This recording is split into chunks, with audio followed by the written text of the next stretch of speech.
The night was quiet, too quiet for a place like the city's edge. A man walked slowly through the junkyard, his boots making soft crunching sounds on the gravel. His name was Daniel. He worked there every day, fixing broken machines, moving piles of scrap, and guarding the place when no one else wanted to. People thought he was strange because he lived alone, always tired, always silent. But Daniel didn't care. The junkyard was the only place where he felt he belonged. That night, something was different. As Daniel locked the gate and checked the metal piles, he heard a sound. At first, he thought it was the wind. The junkyard often made noises. Rusty sheets of tin, old doors, the cry of cats looking for food. But this sound was not like that. It was soft. It was sad. It sounded like crying. Daniel stopped. His heart beat a little faster. He looked around but saw nothing. The junkyard stretched wide, filled with shadows between the broken cars and machines. He held his flashlight tight and walked toward the sound. The crying grew clearer. It was not just one voice. There were two. One was weak, deep, like a woman in pain. The other was small, light, like a child trying to stay brave but failing. Daniel's hand trembled as he pointed the light toward an old metal container at the far corner of the yard. The door was half open, a black gap in the night. The sound was coming from there. He stepped closer. Hello? His voice was rough, uncertain, no answer. Only the crying. He pulled the door open slowly. The hinges screamed in protest. The beam of his flashlight fell inside and he froze. Two figures huddled in the shadows. Not human, not anything Daniel had ever seen. The larger one looked like a woman, but with skin that glowed faintly blue even in the dark. Her eyes were wide, shining like wet glass, and her arms wrapped protectively around a smaller figure. The child, yes, a girl, maybe 8 years old, was thinner, weaker, her skin pale and her eyes glowing faint like her mother's. Daniel almost dropped the light. His breath caught in his throat. They were not from here. They were not human. The mother hissed softly, pulling her child closer as if to warn him not to come closer. The child's crying grew louder, echoing in the empty container. Daniel felt fear first. His mind screamed to run, to close the door, to forget he ever saw them. But another feeling pushed against the fear, pity. They looked hurt. They looked hungry. They looked alone. For a long moment, no one moved. Only silence and the sound of the child's sobs filled the air. Slowly, Daniel crouched down.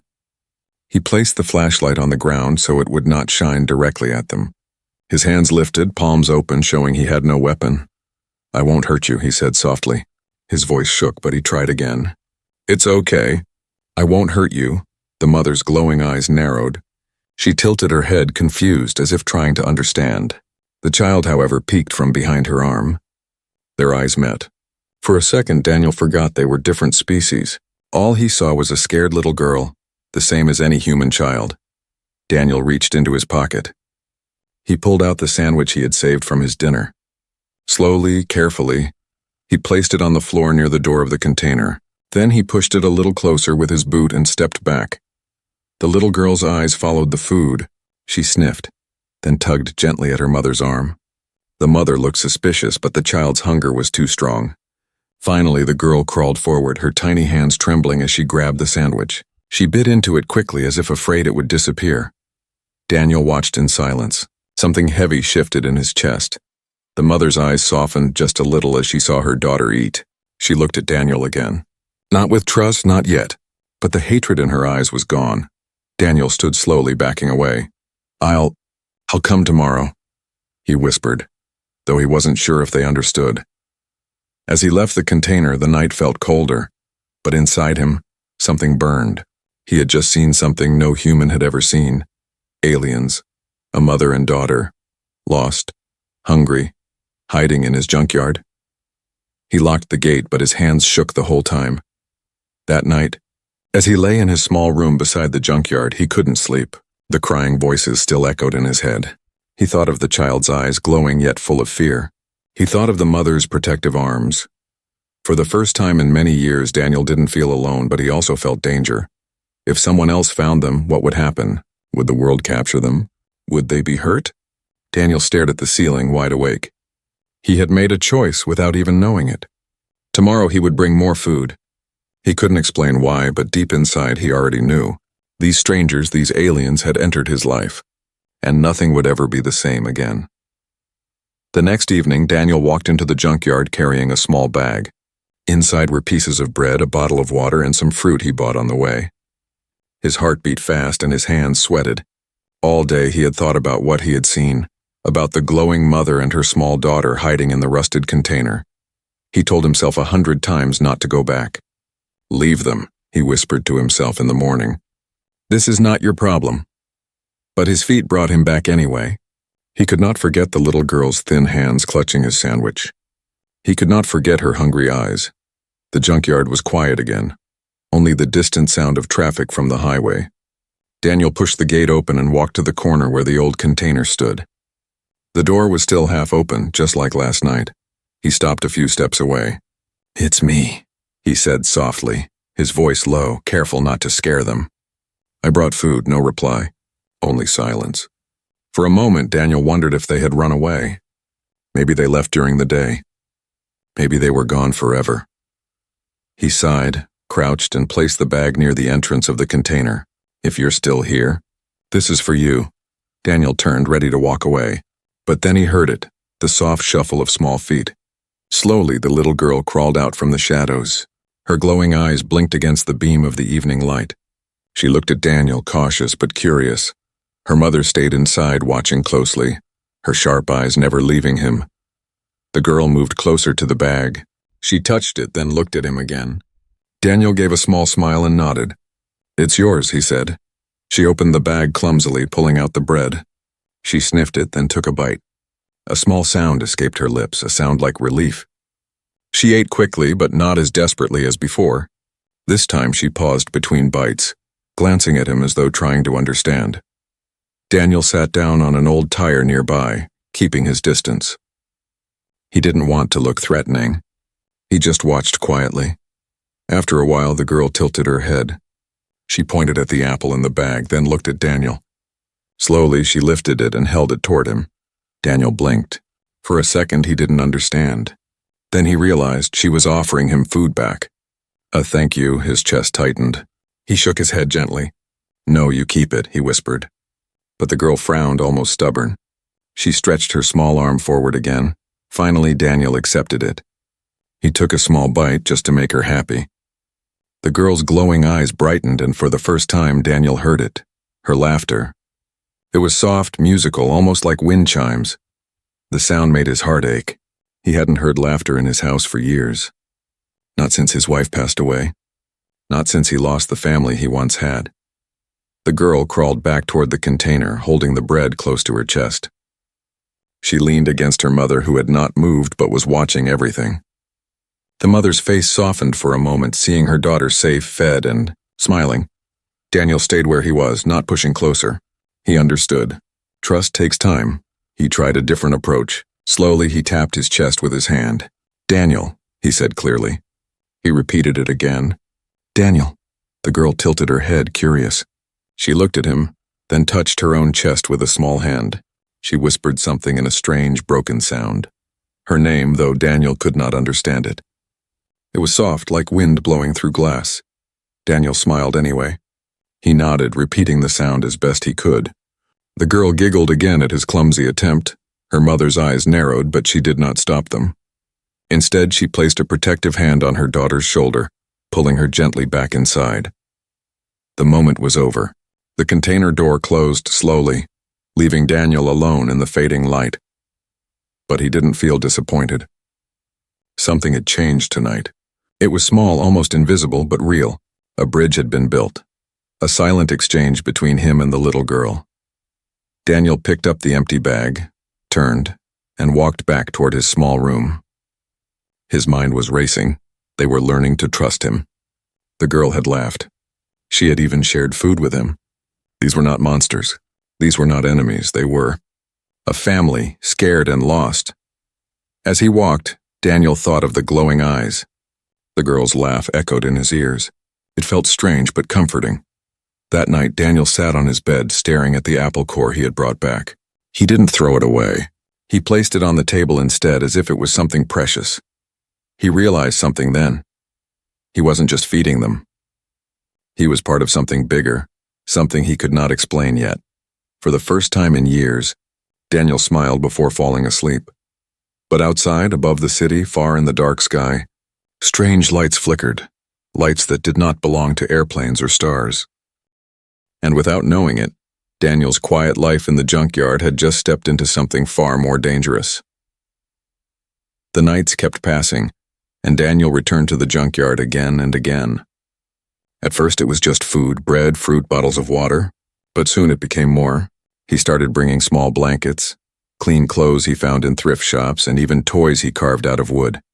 Each time the little girl came out first. She no longer hid completely behind her mother. Her steps were cautious, but her glowing eyes now carried curiosity instead of fear. One evening, as Daniel placed a loaf of bread on the ground, the girl didn't just take it. She walked closer to him, stopping only a few steps away. She tilted her head, studying him as though trying to understand his heart. Then she pointed at the sky with her small glowing finger. Daniel followed her gesture. Above them, the stars shimmered quiet and eternal. She spoke in her soft, broken language, words Daniel couldn't understand. But he didn't need to. The way she looked up, the way her voice carried sadness, it was clear. She was thinking of her home. Daniel sat down on a pile of rusted metal, not too close but close enough to listen. He whispered, "You miss your home, don't you?"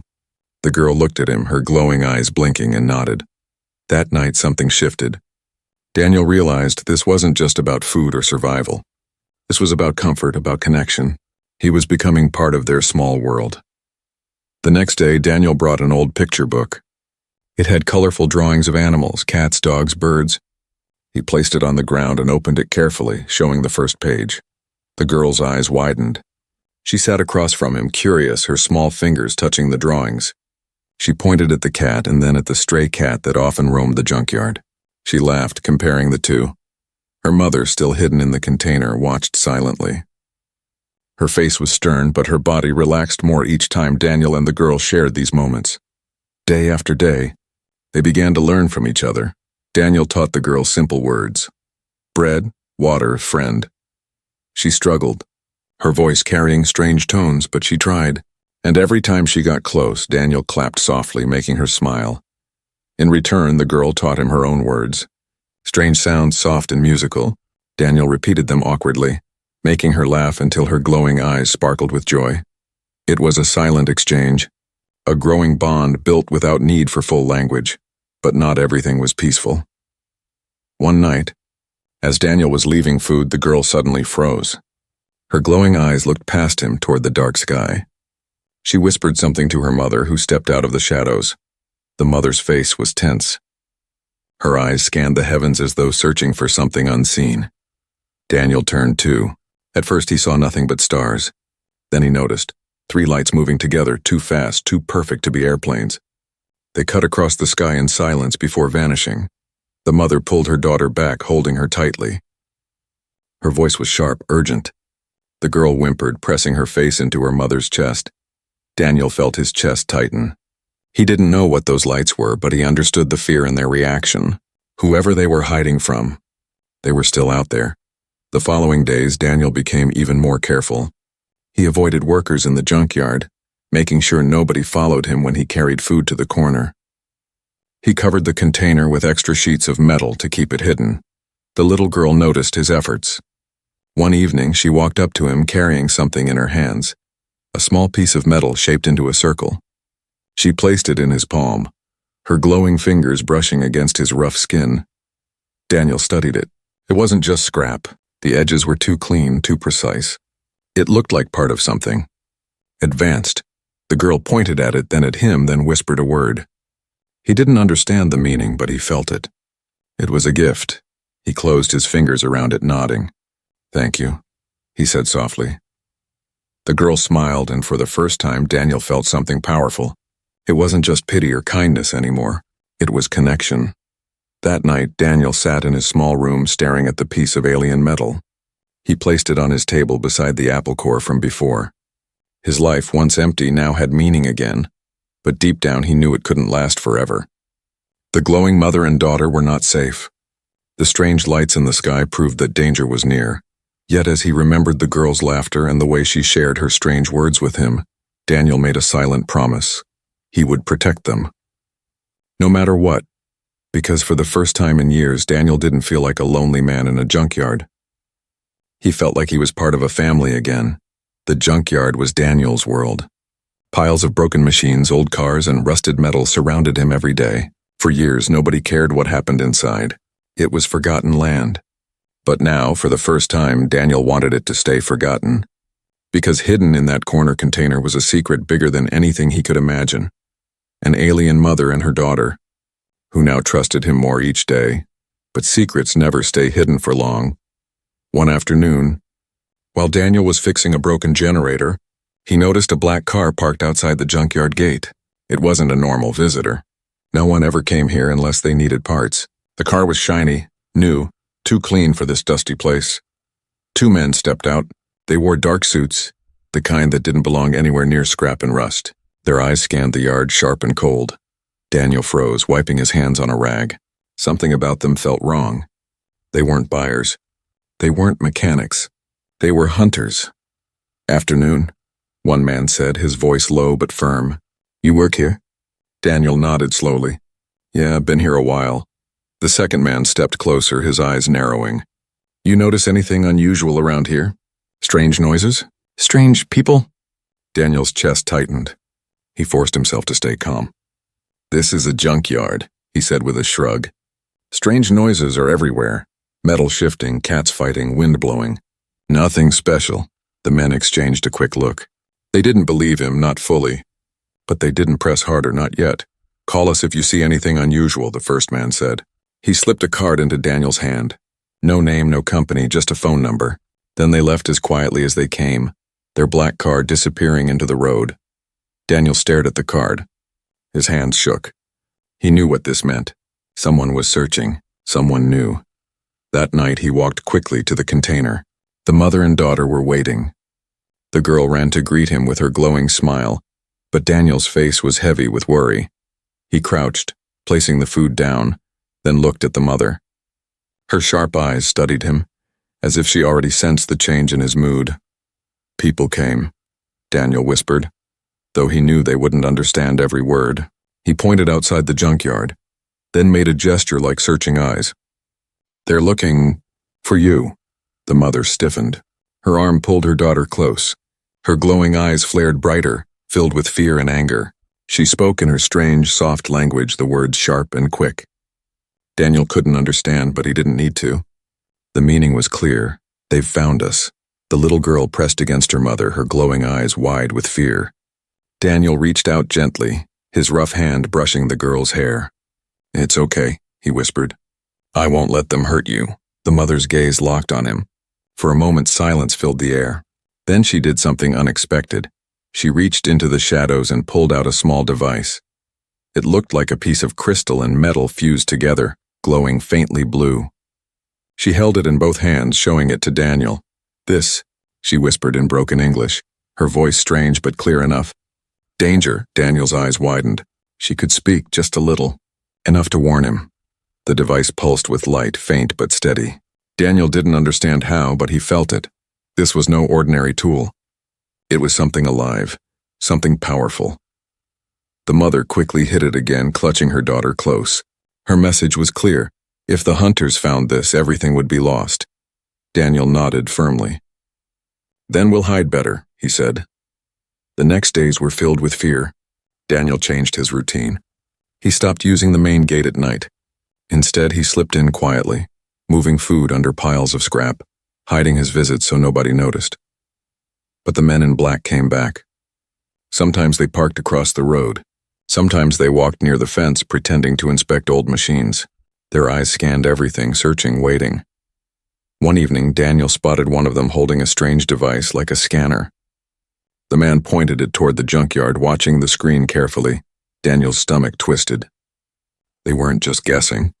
They had technology. They were tracking something. Maybe the mother, maybe the device she carried. That night, Daniel ran to the container, his breath heavy. He opened the door quickly, startling them. The girl cried out, the mother hissed, but Daniel dropped to his knees. "They're coming," he whispered. His voice shook with urgency. "We don't have much time." The mother's glowing eyes studied him. Slowly, she stepped forward, closer than she had ever been before. Her face was inches from his. You help? She asked in her broken, careful English. Daniel's heart pounded. He met her eyes. Yes, I'll help. I promise. She stared for a moment longer, then nodded, and just like that, something changed between them. No longer strangers. No longer silent. They were allies now. That night, as Daniel walked back to his small room, he noticed the black car again, parked under the streetlight watching. He didn't go home. Instead, he turned and walked deeper into the junkyard, disappearing into the shadows. The hunters were closing in. And Daniel knew one thing for certain. If he didn't act fast, the secret family he had come to love would be taken away.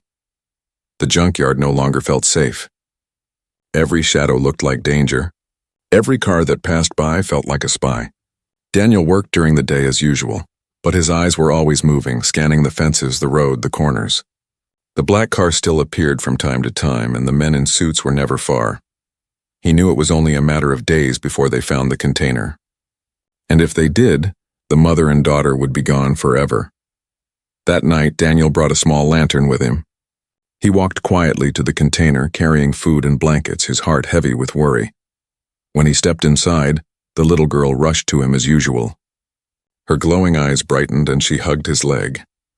Her mother followed slower, her face serious but softer than before. Daniel set down the food, then crouched in front of them. "We can't stay here," he whispered. He pointed to the container walls, then to the road beyond the fence. "They're coming closer. We need a plan." The mother tilted her head, trying to follow his words. Daniel knew she only understood some of it, but her eyes told him she knew the truth. The danger was near. He stood and led them outside, carefully moving between piles of scrap. He stopped at a section where old cars were stacked high, forming a small cave-like shelter beneath. "Here," Daniel said. He pulled away rusted sheets of metal, revealing an opening. Inside was dark but wide enough for them to hide. Safer, hidden. The mother stepped inside first, carrying her daughter. She looked around, her glowing eyes reflecting in the dark, then nodded slowly. Daniel covered the entrance with broken doors and pipes, disguising it as another pile of junk. From outside it looked like nothing but trash. From inside it became their new secret home. The little girl sat on the floor looking up at him with a smile. She pointed at the hidden walls and whispered a word in her strange tongue. Daniel didn't understand, but he guessed it meant safe. Over the next days, Daniel turned the junkyard into a fortress. He brought tools and wood, building a small bed inside their hideout. He fixed holes in the roof so rain wouldn't drip in. He carried water in buckets and stored food where no one else would find it. Each evening, the girl helped him, handing him nails or holding the flashlight. She laughed when he pretended to mess up, and he laughed with her. Slowly, it felt less like hiding and more like a family making a home. But Daniel never forgot the danger. One evening, as he tightened a loose board, the mother touched his shoulder. He turned and she held out the strange device again, the glowing crystal-like object she had shown him before. This time, she pressed it into his hands. "Protect," she whispered. Daniel looked at her, confused. "What is it?" The mother struggled for words, her voice broken. "Signal. Danger." Light. Daniel stared at it. The device pulsed softly in his hand like a heartbeat. He didn't know how it worked, but he understood one thing. It was important, maybe the reason the hunters were searching. He shook his head, trying to give it back. "No, you keep it." But the mother pushed it toward him again, her glowing eyes firm. "Family," she said quietly. The word hit Daniel hard. He swallowed, closing his fingers around the device. Family. That was what they saw in him now. Later that night, as they shared bread and fruit in the dark, the girl pointed at Daniel's chest. "Neil," she said carefully. Then she tapped her own chest and whispered her name again, clearer this time. Daniel repeated it softly, his voice shaking with emotion. The girl giggled, proud that he finally pronounced it better. The mother watched, silent but calm, her eyes softer than ever before. For a moment, Daniel forgot the hunters. He forgot the black car, the strange lights in the sky. He was simply a man sitting with a mother and daughter, sharing food, laughter, and trust. It was fragile. But it was real. The illusion broke the next morning. As Daniel worked on a broken engine near the front of the yard, he heard footsteps. He looked up. The men in black were back, but this time they didn't stay at the gate. They walked straight inside, their eyes scanning the piles. One of them carried the strange scanner again, its screen glowing faint green. Daniel's heart raced. The signal. They were close. He forced himself to stay calm, pretending to work as the men moved past. But his mind screamed. They'll find them. They'll find the hideout. That night, Daniel rushed to the shelter. The girl ran to him happily, but Daniel's face was pale. He knelt in front of the mother, his voice low and urgent. They're coming soon. We need to be ready. The mother's eyes hardened. She nodded once, pulling her daughter close. Daniel held up the glowing device she had given him. Will it help? The mother stared at it, then shook her head. Not yet. Not safe. Hide. Daniel exhaled slowly. He looked at the girl's small hands clutching her mother's arm, then at the glowing eyes that trusted him completely. He made a silent promise again, stronger than before. If the hunters came, they would not take them. Not while he was alive. The junkyard no longer felt like the place Daniel once knew. Before it was only metal, silence, and his own lonely thoughts. Now it carried something different. Laughter, glowing eyes, and a small warmth he never thought he would feel again. The little girl had started waiting for him every evening. As soon as Daniel stepped near the hideout, she would peek out, her face glowing with a smile. She called his name in her soft, broken voice. Duh. Neil. And each time his heart tightened with strange happiness. Her mother was still cautious, still watchful. She rarely spoke, but her eyes told him everything. Slowly her suspicion was fading. Each night she let him sit closer, share food beside them, even speak with her daughter without pulling her away. But peace never lasted long. One night, Daniel was fixing the roof of their shelter when he heard footsteps outside the junkyard fence. He froze, holding his breath. Shadows moved beyond the metal bars. Voices whispered. He quickly signaled to the mother, pressing a finger to his lips. She understood instantly, pulling her daughter close. The little girl's glowing eyes dimmed with fear as she buried her face in her mother's chest. The voices grew louder. Then came a sound that made Daniel's blood run cold. A metallic beep. The scanner. The hunters were close. Daniel moved quietly to the outer fence, crouching low behind a pile of broken machines. Through a gap, he saw two of the men in black, the scanner glowing green in one of their hands. The device beeped faster, pointing toward the junkyard. Signal's strong here, one of them muttered. They're close, Daniel's chest pounded. He looked back at the hidden shelter. If the men searched deeper, they would find them. Without thinking, Daniel picked up a rusted metal pipe and threw it across the yard. It crashed loudly against an old car, echoing in the night. The men spun toward the sound, raising flashlights. What was that? Probably a cat, the other said. But still they walked toward the noise, scanning. Daniel slipped quietly along the opposite side, his body low, his hands trembling. He reached the shelter and pressed his finger to his lips again, whispering, "Quiet." The mother's eyes burned with fear, but she trusted him. She held her daughter tighter. For what felt like hours, the men searched, their lights cutting through the shadows. Finally, they muttered curses and walked back to their car. The engine roared and the sound faded into the night. Daniel leaned against the shelter wall, his whole body shaking. He had never felt such fear. When he turned back inside, the little girl was looking at him. Slowly, she crawled forward and wrapped her arms around him, her glowing skin pressed against his chest, her small hands clutching his shirt. Daniel froze, then hugged her back. The mother watched silently. For the first time, she did not pull her daughter away. Instead, she whispered something in her strange tongue, soft and full of emotion. Daniel didn't understand the words, but he understood the meaning. Trust from that night. Everything changed. The little girl began learning faster. She repeated Daniel's words with excitement, pointing at objects and naming them. Bread, water, friend. She even tried calling him father once, her voice uncertain but hopeful. Daniel's throat tightened. He didn't correct her. He simply nodded, his eyes wet. The mother, too, began to change. She no longer stayed in the shadows. Sometimes she sat beside him as they ate. Sometimes she tried broken words in English. You, safe, she said one evening, touching his arm. Daniel met her eyes. No, you're safe.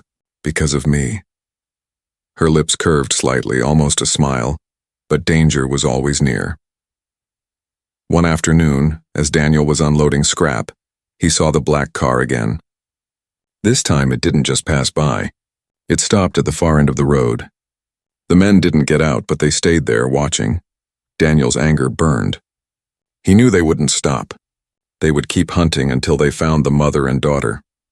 That night he sat inside the shelter, the strange glowing device in his hands. He turned it slowly, watching the blue light pulse. "What is this really?" he asked the mother. She looked at it for a long time, then spoke slowly, carefully.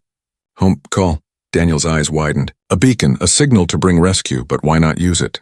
he asked. The mother shook her head. "If use, they come, not family hunters," Daniel understood. The same light that could bring safety could also bring danger. For now, it had to stay hidden. The little girl reached out, placing her small hand over his. "Safe," she whispered. Daniel looked at her, then at her mother. For the first time, he felt it completely. He wasn't just helping them. He wasn't just a man feeding strangers in a junkyard. He was their protector, their shield, their family, and he would fight for them. Later that night, as Daniel walked back to his room, he felt the weight of the device in his pocket and the memory of the girl's hug in his heart. The hunters were closing in, but Daniel was no longer afraid of being alone. He was afraid of losing them, and he knew one thing: when the time came, he would not let them be taken. Not by anyone, because he was no longer just Daniel, the lonely man of the junkyard. He was something more. He was theirs. The junkyard slept under the silent sky, but Daniel's heart did not rest. He sat inside the hidden shelter with the alien mother and her daughter, the strange glowing device warm in his hands. Its light pulsed softly, steady like a heartbeat. The little girl leaned against him, her glowing eyes half closed, her breath slow. She trusted him enough to fall asleep on his shoulder. The mother sat close, her watchful gaze softer than ever. Daniel's mind was heavy.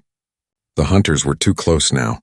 He had seen their black car every day that week, sometimes parked far, sometimes moving slow past the fence. The men never entered again, but Daniel knew why. They were waiting, watching. Soon they would strike. And then the mother's voice broke the silence. "Signal, call," she said, pointing at the device. "Soon." Daniel looked at her. "Rescue?" She nodded slowly. "Home. Come, but danger too." Her words shook him. If she activated the beacon, it would call her people, but also guide the hunters. The risk was huge. Daniel stared at the little girl sleeping peacefully on his arm. His heart ached. If they called home, she might be saved. But it would also mean goodbye. The next night, the hunters came. Daniel woke to the sound of engines, more than one. He ran to the fence and froze. 2 black vans had pulled up. Men in suits poured out, flashlights cutting through the dark. They carried weapons this time. Daniel's stomach twisted. It was happening. He ran back to the shelter. The mother was already standing, clutching her daughter. The girl's glowing eyes were wide with fear. "They're here," Daniel whispered. "We don't have much time." The mother pulled out the beacon, her hands shaking. The glow grew brighter. "Now," she said firmly. "We call." Daniel grabbed her wrist. "If you use it, they'll find us before rescue comes." She stared at him, torn between fear and hope. The little girl clutched Daniel's arm, her voice trembling. "Neil." "Safe?" Daniel's heart broke. He looked at her, then at her mother. He had no family left. No wife, no children. His life had been nothing but rust and silence. But now these two had filled that emptiness. They had made him feel alive again. He stood tall. "I'll hold them off," he said. The mother's eyes widened. "No, too many." But Daniel shook his head. "I won't let them take you." He turned to the little girl kneeling to her level. He brushed her glowing hair back gently. "Stay quiet. Stay strong. I'll come back." Her small hands gripped his tightly. Tears welled in her glowing eyes. "Family," she whispered. Daniel swallowed hard. Yes, family. The hunters spread through the junkyard, scanning every pile, every shadow. Their devices beeped louder, pointing toward the shelter. Daniel picked up an old wrench and a metal pipe, useless against guns, but it was all he had. He moved through the shadows, creating noise, knocking over piles of scrap to draw them away. "Over there!" one of the men shouted. Flashlights turned. Shots rang out, bullets tearing through the night. Daniel ducked behind a rusted car, his chest pounding. He swung the pipe against a barrel, the echo bouncing across the yard. The hunters rushed after the sound, their scanners blinking wildly. Back in the shelter, the mother held the beacon tightly. Its light grew brighter, pulsing fast, sending its silent signal into the sky. The little girl held her hand, whispering softly, "Da, Neil, come back." Minutes turned into chaos. Daniel ran, ducking, throwing scrap, doing everything he could to keep the hunters away from the shelter. But they were too many. Soon they cornered him against a pile of crushed cars. "Where are they?" One man barked, pointing his weapon. Daniel's chest heaved. His hands trembled, but his eyes burned with fire. "You'll never find them," he growled. The man stepped forward, raising his gun. But before he could shoot, the night sky exploded with light. A roar shook the junkyard as a massive ship descended, silent, yet powerful, its glow spreading across the metal piles. The hunters froze, shielding their eyes. The mother's beacon had worked. Rescue had come. The ship hovered above, beams of light scanning the ground. The hunters panicked, shouting into radios. Some fired at the ship, but their bullets vanished against an invisible shield. Daniel watched in awe, his chest pounding. The mother and daughter stepped out of the shelter, glowing brighter under the ship's light. The girl ran to Daniel, hugging him tightly. The mother stood before him, her eyes soft, her voice trembling. "Come with us." Daniel's heart stopped. "Leave Earth?" "Leave everything?" He looked at the ship, then at the junkyard, then back at the little girl's glowing eyes.